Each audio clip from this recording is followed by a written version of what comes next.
Doctor Mohammad ইউনূসের ব্যক্তিগত সম্পর্ক এবং দলীয়গতভাবে বিএনপির সঙ্গে বর্তমান অন্তর্বর্তীকালীন সরকারের যে সম্পর্ক, এটি পয়েন্ট অফ নো রিটার্নে চলে গিয়েছে। এই সরকারের কাছে বিএনপির যে আশা ছিল, ভরসা ছিল, আস্থা ছিল, বিশ্বাস ছিল, প্রেম ছিল, ভালোবাসা ছিল, সব কিছু বুমেরাং হয়ে গেছে। বিএনপি প্রথম দিকে মনে করেছিল যে এই সরকারকে ভয় দেখালে সরকার ভয় পাবে। এখন তারা দেখছে যে সরকার তো ভয় পাচ্ছে না, উল্টো এমন কিছু ঘটনা অতি সাম্প্রতিক সময় ঘটেছে যাতে বিএনপির মনে আতঙ্ক তৈরি হয়ে গেছে, ভয় তৈরি হয়ে গেছে।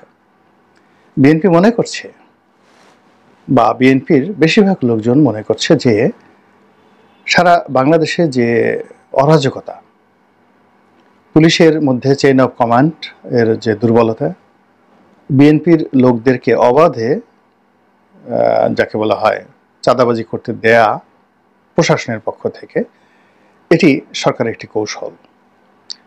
দ্বিতীয়ত, জেলখানা থেকে সেই আগস্ট মাসের 5 তারিখের পরেই যেভাবে পাইকারি হারে সকল অপরাধীদেরকে, এর মধ্যে বিএনপির অপরাধীও আছে, যেভাবে ছেড়ে দিয়ে বিএনপিকে কলুষিত করা হয়েছে, সমাজকে উত্তাল করে দেয়া হয়েছে, এবং যার পুরো রাজনৈতিক দায় দায়িত্ব বিএনপির উপরে এসে পৌঁছে গেছে, এবং এই কাজটি খুব ম্যাটিকুলাসলি করা হয়েছে। এখন নারায়ণগঞ্জের এক যুব নেতাকে জেলখানা থেকে ছাড়া হয়েছে, এবং তিনি যেভাবে মহড়া দিচ্ছেন তাকে নিয়ন্ত্রণ করা বিএনপির কারো পক্ষে সম্ভব নয়, কিন্তু বদনাম হয়ে যাচ্ছে যে সাবেক ছাত্রদল নেতা অমুক অমুক এই কাজগুলো করছে। তো এভাবে আসলে প্রতিটি পদে পদে বিএনপি লাঞ্ছিত, অপমানিত হচ্ছে এবং জটিলতার মধ্যে পড়ছে। নাম্বার 1। নাম্বার 2 হলো বিএনপির মধ্যে স্পষ্টতই ডিভাইড অ্যান্ড পলিসি সেই শেখ হাসিনার জমানাতে যেভাবে হতো, একইভাবে এজেন্সির লোক ঢুকে গেছে, বিভিন্ন গোয়েন্দা সংস্থার লোক ঢুকে গেছে, ঢুকে গিয়ে এখানে নবীন এবং প্রবীণের দ্বন্দ্ব, বগুড়া ভার্সেস অন্য এলাকার দ্বন্দ্ব, বরিশাল ভার্সেস ফেনীর দ্বন্দ্ব, এরকম নানা রকম যে দ্বন্দ্ব এবং সংঘাত, এগুলো শুরু হয়ে গেছে। তারপর নির্বাচন কেন্দ্রিক যে প্রতিযোগিতা, সেই প্রতিযোগিতার বাইরে এখন ব্যাংক দখল, বিমা দখল, এগুলো নিয়ে গ্রুপিং হচ্ছে। এরপর সংস্কারবাদী গ্রুপ এবং যারা সংস্কার চায়নি 1/11-এর সময়, সেই গ্রুপ এখন মুখোমুখি অবস্থানে পৌঁছে গেছে। হাওয়া ভবন কেন্দ্র করে যারা অনেক টাকা পয়সা রোজগার করেছেন, এবং বেগম খালেদা জিয়ার অফিসকে কেন্দ্র করে বা তার স্নেহ ভালোবাসা নিয়ে যারা প্রচুর টাকা পয়সার উপার্জন করেছে এবং আওয়ামী লীগের সাথে সমঝোতা করে দেশে এবং দেশের বাইরে সম্পদের পাহাড় গড়ে তুলেছে, এবং বিএনপির বিপদের সময় যারা এক পয়সাও টাকা দেয়নি, তারা এই সময়টিতে এসে সরকারের বা প্রশাসনের মদদে পুরো ব্যবসায়িক জগৎ, শেয়ার মার্কেট, আন্ডারওয়ার্ল্ড থেকে শুরু করে সব কিছু তাদের দখলে, দায় দায়িত্বকার বিএনপির। কিন্তু বিএনপির সাথে কিন্তু এদের গত 15 বছর বা 10 বছর কোনো রকম সম্পর্ক ছিল না। এরপরে বিএনপির মধ্যে ভাইয়া গ্রুপ আর বেগম জিয়া গ্রুপ, অর্থাৎ জনাব বেগম খালেদা জিয়া এবং জনাব তারেক রহমান, ওনাদের যে সমর্থক যারা আছেন, এদের মধ্যে বিভেদ এবং বিসংবাদ এই আগস্ট মাসের 5 তারিখের আগে প্রকাশ্যে ছিল না। এই সময়টিতে বাংলাদেশে আনাচে কানাচে সিনিয়র জুনিয়র একটা দ্বন্দ্ব এবং সংঘাত তৈরি হয়ে গেছে, এবং সেখানে যেভাবে এজেন্সিগুলো এর সাথে জড়িত, এর সঙ্গে আরো অনেক যাকে বলা হয় জড়িত, ফলে গিয়ে বিএনপির জন্য রাজনীতি এখন একটা রীতিমতো ভয়ঙ্কর হয়ে পড়েছে।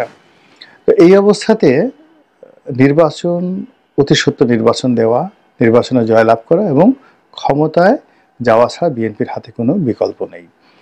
দিন যত যাবে বিএনপির জন্য এই সমস্যাগুলো বাড়বে, এবং আরও একটি বিএনপি ভয় পাচ্ছে যে আরও একটি 1/11-এর মতো পরিস্থিতি তাদেরকে মোকাবেলা করতে হবে।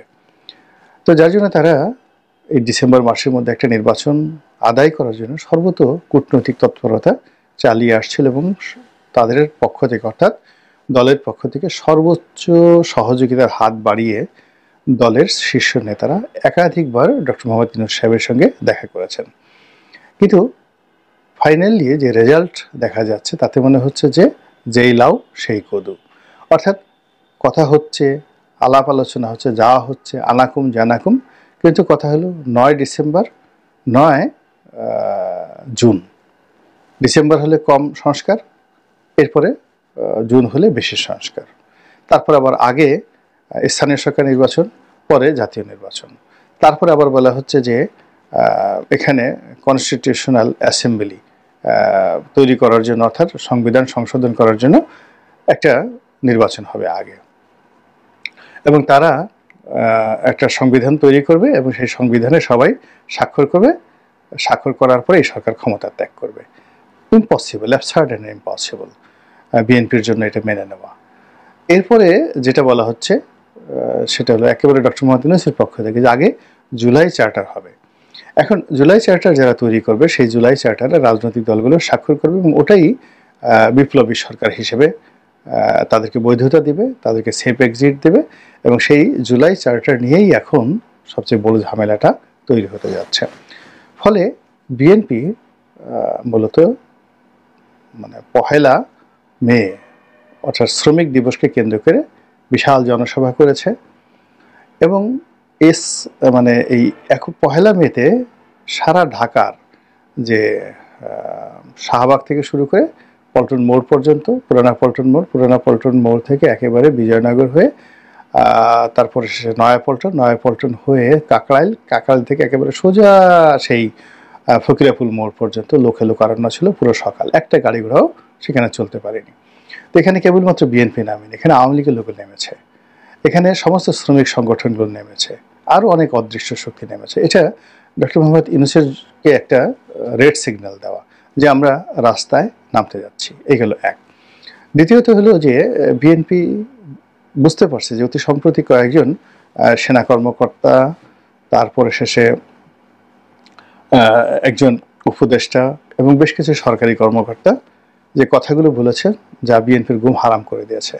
সেই কথাগুলো হলো যে এই গত কয়েক মাসে যারা মব করেছে, যারা মামলার নামে মামলাবাজি করেছে, যারা চাঁদাবাজি করেছে, তাদের হালনাগাদ তথ্য তাদের হাতে রয়েছে। তারা যে কোনো সময় এদের বিরুদ্ধে অ্যাকশনে নামবে। বোঝার চেষ্টা করুন, যদি চাঁদাবাজদেরকে ধরা হয়, তারপরে যারা ভুয়া মামলা করেছে তাদেরকে ধরা হয়, যারা মব সৃষ্টি করেছে তাদেরকে ধরা হয়, তাহলে সারা বাংলাদেশে বেশিরভাগ ক্ষেত্রে বিএনপির নেতাকর্মীরা বিপদে পড়বে, এবং এটা অনেকটা হবে এই অপারেশন ক্লিন হার্টের মতো।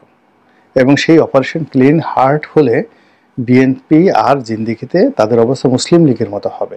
তো কাজেই এখানে যে আগে যাকে বলা হয় এখানে অ্যাকশন দেখাতে পারবে, এবং সেই অ্যাকশনটা যদি আগে সরকার দেখায়, অর্থাৎ সরকার যদি আগে অপারেশন ক্লিন হার্ট তৈরি করে, সরকার সাস্টেন করবে, বিএনপি ভ্যানিশ হয়ে যাবে, একদম আওয়ামী লীগের মতো ভ্যানিশ হয়ে যাবে, এবং মাঠে মাত্র জামাত ইসলামী থাকতে পারবে, বা অন্যান্য যে সকল দল সরকারের দাবিদার হিসেবে থাকতে চাইবে তারা থাকতে পারবে, কিংস পার্টি হিসেবে বিএনপি থাকতে পারবে না, যদি এই মুহূর্তে অপারেশন ক্লিন হার্ট করে।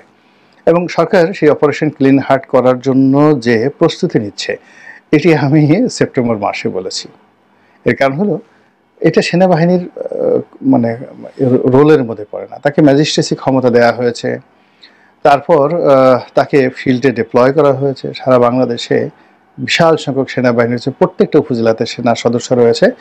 তারা বসে বসে শুধু তালিকা করছে, কথা শুনছে, দেখছে, কিন্তু কোনো অ্যাকশনে যাচ্ছে না। ইট মিনস তারা একটা বৃহত্তর অ্যাকশনে যাওয়ার জন্য প্রস্তুতি নিচ্ছে, এবং সেই অ্যাকশনটা ডক্টর মোহাম্মদ ইউনূসের হুকুম হতে পারে, অথবা ওয়াকারুজ্জামান সাহেবের হুকুম হতে পারে। যদি ইউনূস সাহেবের হুকুমে হয় তাহলেও বিএনপি ক্ষতিগ্রস্ত হবে, যদি ওয়াকারুজ্জামান সাহেবের হুকুম হয় তাহলেও বিএনপি ক্ষতিগ্রস্ত হবে মারাত্মক। অর্থাৎ এরকম একটা সেনাবাহিনীর যে অ্যাকশন বা যৌথ বাহিনীর যে অ্যাকশন চাঁদাবাজদের বিরুদ্ধে, আওয়ামী লীগের বিরুদ্ধে নয়। এখন যেটা হচ্ছে ডেভিল হান্ট। তো ডেভিলকে বাদ দিয়ে তারা যদি বলে আমরা চাঁদাবাজ ধরবো, মামলাবাজ ধরবো, অত্যাচারীদের ধরবো, জুলুমবাজদের ধরবো, তাহলে গত 7 মাসে যারা কিছু করেছে সেখানে বিএনপি মোটামুটি ভ্যানিশ হয়ে যাবে। তার আগেই এ থেকে বাঁচার জন্য বিএনপিকে রাজপথ গরম করতে হবে, এবং বিএনপিকে আন্দোলন নামতে হবে, এবং বিএনপিকে স্পষ্টভাবে বলতে হবে তারা ডক্টর ইউনূসকে চায় না, তার পদত্যাগ দাবি করে। এছাড়া এই যে ফাঁদের মধ্যে বিএনপি পড়ে গেছে, এখান থেকে বিএনপির আর বের হওয়ার কোনো উপায় নাই। আর দ্বিতীয়ত তারা ডক্টর মোহাম্মদ ইউনূসের চলে যাওয়ার পর তারা একটা তত্ত্বাবধায়ক সরকার চাইবে, এবং সেই তত্ত্বাবধায়ক সরকার অধীনে 3 মাসের মধ্যে একটা নির্বাচন হবে। এবং আমাদের এই তত্ত্বাবধায়ক সরকার সংক্রান্ত যে রায়টা ছিল, হাইকোর্টের যে ভার্ডিক্ট ছিল বা যে অ্যামেন্ডমেন্টটা ছিল, সেটা ইতিমধ্যে বাতিল হয়ে গেছে। বাতিল হওয়ার পর পুরনো যে তত্ত্বাবধায়ক সরকার ব্যবস্থা রিভাইভ হয়ে গেছে। আর সেই দিক থেকে ডক্টর মোহাম্মদ ইউনূস যদি এখন এই অন্তর্বর্তীকালীন সরকার, যেটার একমাত্র ভিত্তি হলো সুপ্রিম কোর্টের একটা রেফারেন্স, অর্থাৎ শেখ হাসিনা চলে যাওয়ার পর সুপ্রিম কোর্ট থেকে যে রেফারেন্সটা আনা হয়েছে সেটার ভিত্তিতে এই সরকার গঠিত হয়েছে। কিন্তু তত্ত্বাবধায়ক সরকারের যে ভিত্তিটা এটা আরও অনেক বেশি, এবং সেটা নিয়ে যদি অর্থাৎ সেটি নিয়ে যদি বিএনপি আন্দোলন করে, সংগ্রাম করে, লড়াই করে, তাহলে তাদের এখন যে সমূহ ক্ষতির সম্ভাবনা রয়েছে, বিলীন হয়ে যাওয়ার সম্ভাবনা রয়েছে, সেটি আরও যাকে বলা হয় তুলনামূলকভাবে তাদের জন্য নিরাপদ হবে আন্দোলন করে দাবি আদায়ের জন্য। যদি তারা ফেল করে, তারা তো এমনি ফেল হয়ে গেছে। এখন কেউ যদি এই অবস্থাতে মনে করে যে ডিসেম্বর মাসে নির্বাচন হবে এবং ডক্টর মোহাম্মদ ইউনূসের দায়িত্ব হলো বিএনপির হাতে ক্ষমতা তুলে দেওয়ার জন্য ইত্যাদি অনেক কিছু, এটি আমি মনে করি একটা মারাত্মক ভুল। এখানে যে পলিসিগুলো সরকার করছে সেটা ঢাকা সিটি কর্পোরেশনে এরশাদকে বসানো, চিটাগং সিটি কর্পোরেশনে শাহাদাতকে বসানো, এটা তাদের একটা প্ল্যানের অধীন। এটা বিএনপির কোনো বিজয় নয়, এরশাদের কোনো বিজয় নয়, বরং এই তাদের যে প্ল্যান, সেই প্ল্যানের মধ্যে যারা পড়ে গেছে তারা এবং একই সঙ্গে যারা এটা সমর্থন করেছেন সবাইকে দায় কিন্তু দিতে হবে। এই কদিন পরে আপনি বুঝতে পারবেন যে পরিস্থিতি কোথায় যাচ্ছে। অর্থাৎ সরকার, আপনি মনে করেন চট্টগ্রাম শহরে শাহাদাত সাহেবের মতো এরকম ইফেক্টিভ কোনো লোক নেই, তো তাকে যদি সরকার বগল দাবা করতে পারে, চট্টগ্রাম শহরে দেখা গেল কোনো আন্দোলন সংগ্রাম বিএনপি করতে পারবে না। এখন যারা আছে তারা চাঁদাবাজি করতে পারবে, লড়াই করতে পারবে, সংগ্রাম মানে চাঁদাবাজি করতে পারবে, অন্তর্দ্বন্দ্ব, কলহ, বিবাদ ইত্যাদি করতে পারবে, কিন্তু মাঠে রাজনীতি করতে হলে ডক্টর শাহাদাতকে লাগবে। এখন তিনি তো মেয়রগিরি করছেন, যদি তাকে এই মেয়র থেকে বাদ দেয়, এটা তো মন্ত্রণালয়ের 1 মিনিটের ব্যাপার। আদালত তাকে দিয়েছে ভালো কথা, কিন্তু তাকে যদি বাদ দিতে হয়, যেটা ধরেন আরিফ সাহেবের ক্ষেত্রে ঘটেছে, কুমিল্লার সাক্কু সাহেবের ক্ষেত্রে ঘটেছে, আওয়ামী লীগ তাদের জীবনটাকে শেষ করে দিয়েছে। এবং সিলেটে এবং কুমিল্লাতে পুরো আওয়ামী লীগ যেভাবে তাদের এই পলিসি প্রয়োগ করে বিএনপি সর্বনাশ ঘটিয়েছে, সাক্কু সাহেব, আরিফুল হক সাহেবদের জীবন তছনছ করে দিয়েছে, তাদের রাজনৈতিক ক্যারিয়ার শেষ করে দিয়েছে, ঠিক একই পলিসি, দ্য সেম পলিসি এখন তারা অ্যাডপ্ট করেছে। এবং এটা নিয়ে বিএনপির আনন্দিত হওয়ার বা উল্লসিত হওয়ার কোনো কারণ নেই, কোনো কারণ নেই। এবং এই যে এখন দেখেন মেয়র হওয়ার জন্য সরমুনাই পীর সাহেব চেষ্টা করছেন, তিনিও বিপদে পড়বেন। তিনি যদি ওখানে পেয়েও যান রায়, ওখানে যদি যাকে বলে বসেন, আলটিমেটলি তার অনেক ক্ষতি হয়ে যাবে, যেটা তিনি কল্পনাও করতে পারছেন না। তো এই জিনিসগুলো সরকার স্বাভাবিক অবস্থায় নেই, তারা পলিটিক্স করা